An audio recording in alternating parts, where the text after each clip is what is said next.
We are grateful to the Washington Post, the New York Times, Time Magazine, and other publications whose directors have attended our meetings and restricted their promises of discretion for almost 40 years. It would have been impossible for us to develop our plan for the world if we had been subject to the bright lights of publicity. But the world is now more sophisticated and prepared to march toward a world government. That these men aim to create a world system of financial control in private hands, able to dominate the political system of each country and the economy of the world as a whole. In short, they seek total and quiet control.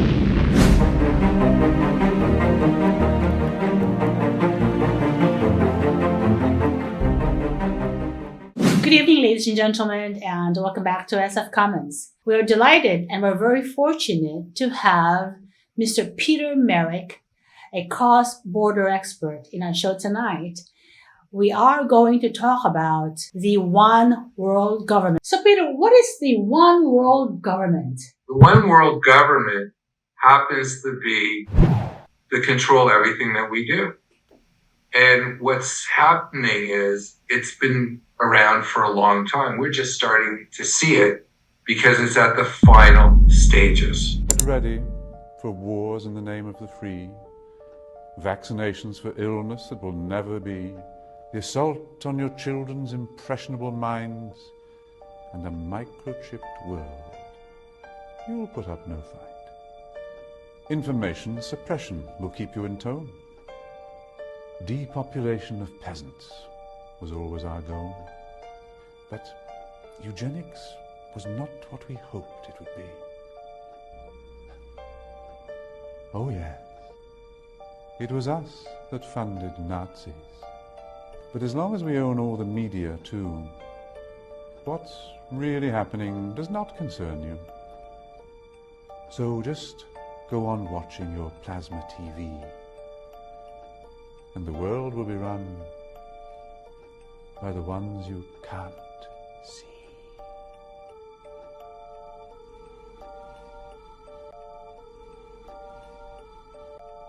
And they have to come out and they have to tell us now, because we're starting to notice things don't make sense. The United Nations can and should play an essential role in helping the world find a satisfactory way of stabilizing world population and stimulating economic development in a manner that is sensitive to religious and moral considerations.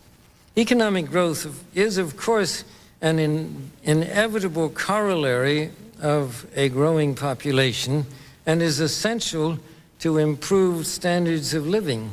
But without careful coordination, unrestrained economic growth poses further threats to our environment. President Bush said, and it's a phrase that I often use myself, that we needed a new world order. There's a need for a new world order. Novus order seclorum, a new order for the centuries, for the ages, forever.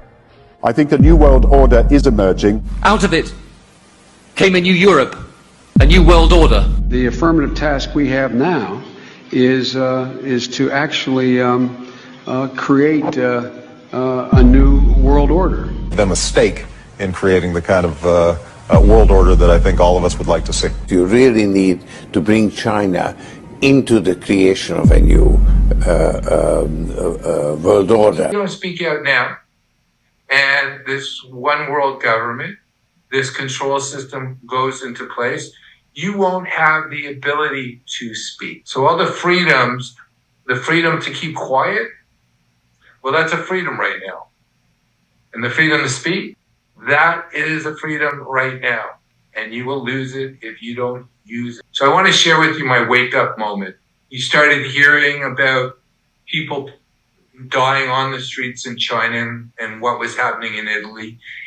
And we were scared. And this was going to be the virus that was going to kill 100, 200 million people, where we're told that what the Spanish flu did. It killed more people during the Spanish flu, we're told, than World War I.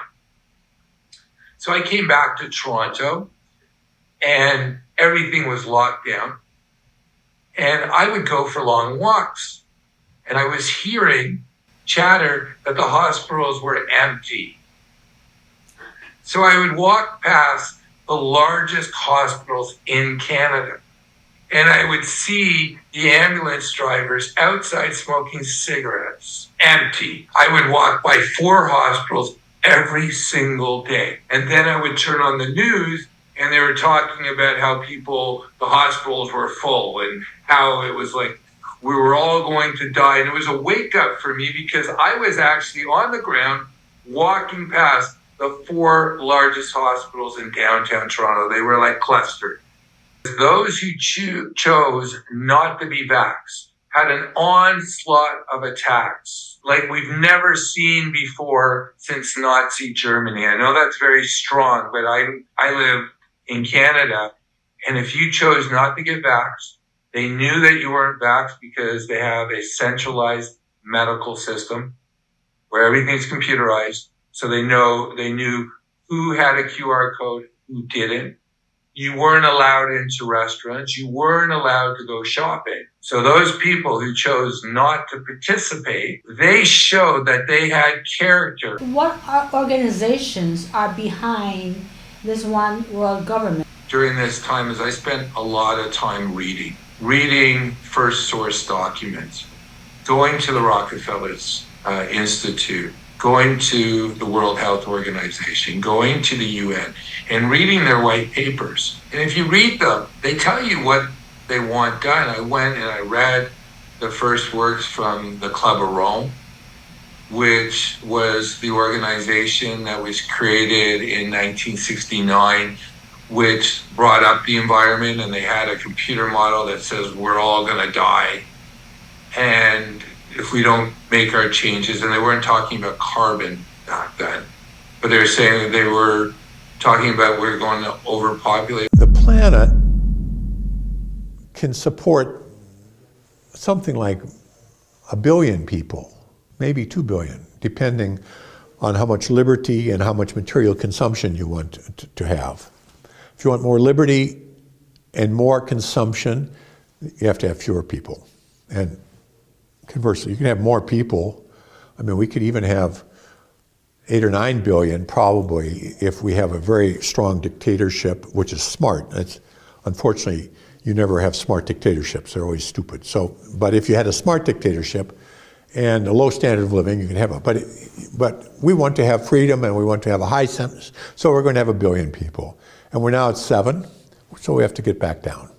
I hope that this can be slow, relatively slow, and that it can be done in a way which is relatively equal. However, the result of these positive measures is a world population that has risen during the same short period of time geometrically to almost 6 billion people, and could easily exceed 8 billion by the year 2020. The negative impact of population growth on all of our planetary ecosystems is becoming appallingly evident.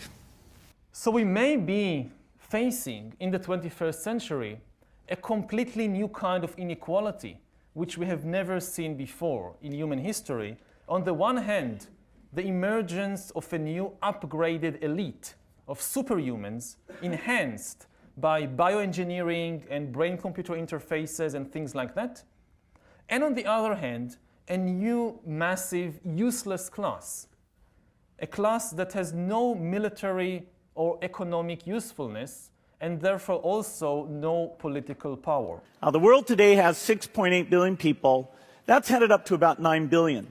Now, if we do a really great job on new vaccines, healthcare, reproductive health services, we could lower that by perhaps 10 or 15%. You find out that, yes, the Rockefellers were part of it. But the question I ask myself, and the question is, if I was the devil, what would I do?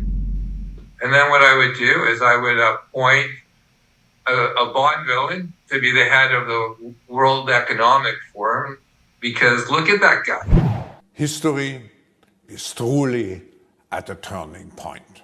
Global energy systems, food systems, and supply chains will be deeply affected. In times of crisis, the role of governments is more important and more relevant than ever. The profound challenges to mankind, such as climate change, are globally interconnected and require collaborative responses. He's a caricature. No one's going to like him. He's a caricature of a Bonneville. You know, when he speaks, and people just sit there and we weren't paying attention. But who controls him? I heard a really great term that I didn't know before. It's called a dog king. Dog king comes from around the 600s, where the Swedes defeated the Danes. And what the Swedish king did to humiliate the Danes is he appointed a dog to be their king, to humiliate the people, the Danish people. So think about all the leaders now. We are being humiliated. We're having dog kings appointed everywhere. Ardern down in New Zealand. We've got Macron in France. We had Johnson with Trudeau in Canada. You have Biden in the United States. And it's to humiliate the people because we know that these people are fools. But who's the bigger fool? If I listen to a fool, that makes me the bigger fool. That makes me an idiot. And how is that not humiliating? Now we see the creation of a new massive class of useless people.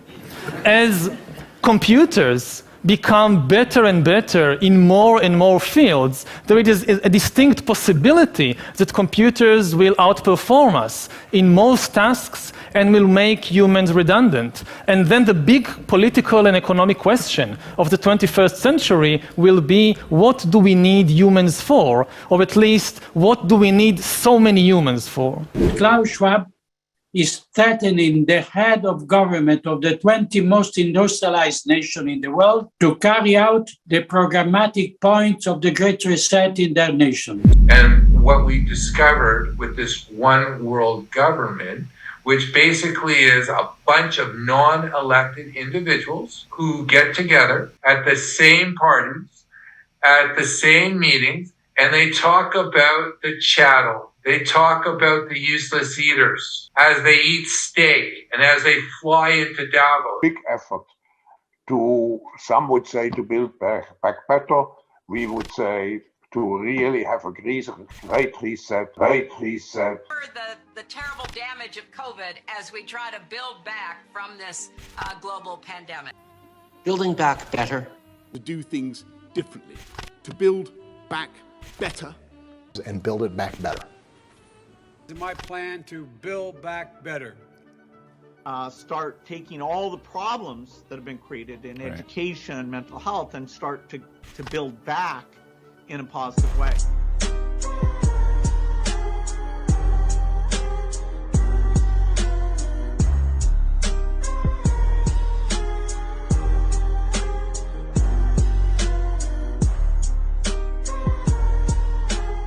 Our information is being censored and controlled, and you want to control people's information, so I applaud you for doing this program, because if you can control the information you receive, you can control a person's perception of reality. And by controlling their perception of reality, you'll control their behavior. The media is controlled. One of the things that we all have to be aware of, there's something called capture. 80% of the Fortune 5,000 companies are controlled by BlackRock. You now make a point of, that's an investment criteria for you. Well, behaviors are going to have to change, and this is one thing we're asking companies. You have to force behaviors. And at BlackRock, we are forcing behaviors. 54% of the incoming class are women. We added 4 more points in terms of diverse employment this year. And what we're doing internally is, if you don't achieve these levels of impact, your compensation could be impacted. That Citibank, Berkshire Hathaway, Fidelity, and BlackRock and Vanguard control pretty well everything. And then when you start digging further, you find out, well, BlackRock owns most of the companies out there. They've got their Aladdin software that basically trades and advises about $21 trillion the last time I looked, though not direct control. They're about $10 trillion right now. But then, when you really dig, you've got Vanguard. Nobody knows who owns Vanguard because it's a bunch of private corporations like BlackRock saying we need to have socially responsible. We need to change the natures of the boardroom. Why would Bud Light do something that was mortally injuring to it? Because they were told they wouldn't get money. So they would take a big loss because if all the loans were stopped because we live on credit, because we live in a fiat system, that they'll be put out of business. Not because they won't have customers, because they won't have money to buy supplies, to operate, and they'll go bankrupt. Crony capitalism is where the government puts such strict regulations that you can only shop at certain places, and monopolies are formed because certain organizations, people who can be co-opted, they'll have an endless stream of money. Why do you think Western governments are so hot for digital currency? The magic word, Mark. It's all about control. Because as much as this man says, of course, that it's just digital money, it's not just digital money. And that's what people have to understand. When politicians or Klaus Schwab or anybody who is a globalist and wants globalist policies speaks about digital currencies, what they mean is a financial monetary system that is governed on a global level, or at first governed by, indeed, your bank. So it's not really money. The more accurate term I would say for this is that you get credit from your bank that is potentially what they call programmable. So that means that you don't actually possess your money. You are basically a serf to a neo-feudalist system, in this case the bank or the government, that decides for you what you can spend your money on. That is what is important here. CBDCs are in essence programmable. So the government could potentially decide what you can spend your money on, what you could not spend it on. And we all know, of course, what that type of world will look like. I remember when the dot-com started. Amazon started off as a bookseller. It never made money, but for some reason it kept on going to the market and it kept on getting money. And it wasn't getting money from the average Joe or Jane. It was coming from these large organizations who ran huge money, fiat money. And regulations were put in. We saw it firsthand. You couldn't go to a church, but you could go to a Walmart or to a Costco. And small businesses were deemed not necessary. Who deemed it? Government. And that's a form of crony capitalism, not just the fact that I'm giving a contract to a business, changing regulations that larger corporations or certain groups will get favorable status in their lending, or putting restrictions that certain businesses can open and other businesses, small businesses, won't open. We don't have a free market, don't kid yourself. The business people are just the opposite. They're all in favor of freedom for everybody else. And at the drop of a hat, you can get any leading businessman to give you an eloquent speech on the virtues of free market. But when it comes to their own business, they want to go down to Washington and get a special tariff to protect their business. They want a special tax deduction. They want a tax subsidy. But in the main, most businessmen are enemies of free markets. A society has a benefit when you have a strong middle class, because these are people who are not married to the state. A society is stronger when you have strong families. It is weaker when you have broken families, but the state is stronger because people become married to the state. They look to the state instead of looking for real people. They look for this nebulous body, which they call government. I've met people in government. Most of them are incompetent. So they're incompetent individually, but I'm supposed to believe they're omnipowerful and they care about people. But all I have to do is walk over to a government building and I can see that the best people are not working for the government, are the most innovative, are the most entrepreneurial, are the most independent, but we're supposed to turn to the government. So crony capitalism comes in many forms. The GDP is the amount of money transacting within the economy. And you know what that includes?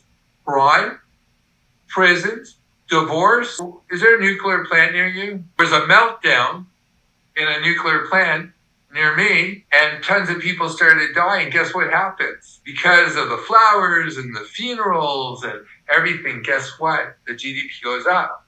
In Alaska, when there was a big leakage in a oil tanker and it polluted, it killed nature. What happened was the Alaskan economy had $5 billion infused in it. Now, do you think that increased the quality of life? It happens to be paper money. It's the fractional banking system. There's a problem. Problem is that the government, through the Federal Reserve, gives licenses for institutions to create money out of nothing. So let me give an example. I happen to have a deficit of $1 trillion. So I go to the Federal Reserve and I give them a bunch of paper and they exchange it for paper, but their paper has interest. Now, the US government has this fiat cash of $1 trillion. It has to go somewhere. You put it in a bank. The banks have restrictions on how much they have to keep in reserves, and it's gone down to zero. So what they do is if they have that $1 trillion sitting in a bank, they can lend all of it. And let's say they charge 5% interest on it. This is something that didn't exist. It's just been added. They're able to lend all of it. That money, by the time it's finished being lent, that started off with the government, it's probably $100 trillion. At $1 trillion, it's been magnified. Your money, when you buy your home and you go to the bank and you borrow, let's say, $500,000 for a mortgage, that money didn't exist until you borrowed it. And if you falter, they'll take a real asset from you for something that didn't exist. And people don't know that. And that's why people in the money business make a ton of money, because they're making money off of something that didn't exist and they figured it out. It doesn't exist. What is the greatest control is fear. The big fear people had is like, oh, there's going to be nuclear weapons going off, or there's going to be millions and billions of people are all going to die of this new virus. Fear. They're destroying the middle class, and the Great Depression is being engineered. And in the height of the Depression in 1930, the average income was about $4,800. That's equivalent to $89,000 today. The average house cost in the United States is $415. What does that translate to? That $4,800 is equivalent to $89,000, but the average American earns $54,000, so it hasn't kept up. The average house back in 1930, the worst depression that the United States has faced, it cost the equivalent of $79,000 today, but now it costs $415,000. The average car costs $15,000 in today's dollars, based if it was $800 back in 1930. The average car is $40,000. So they've been sold a big lie. And if you go and read Plato, he talks really simply. It's like him and Aristotle. Get the children when they're young, and you can control the population. I think the American public should be able to have informed consent when deciding whether or not to take a experimental vaccine one way or the other. Stephanie DeGarry says her 12-year-old daughter, Maddie, participated in the Pfizer COVID vaccine trial last year, but has not been the same since. Over the past 5 months, Maddie has been to the ER 9 times and has been hospitalized 3 times for a total of 2 months. She was totally fine before this. She did the right thing trying to help everybody else, and they're not helping her.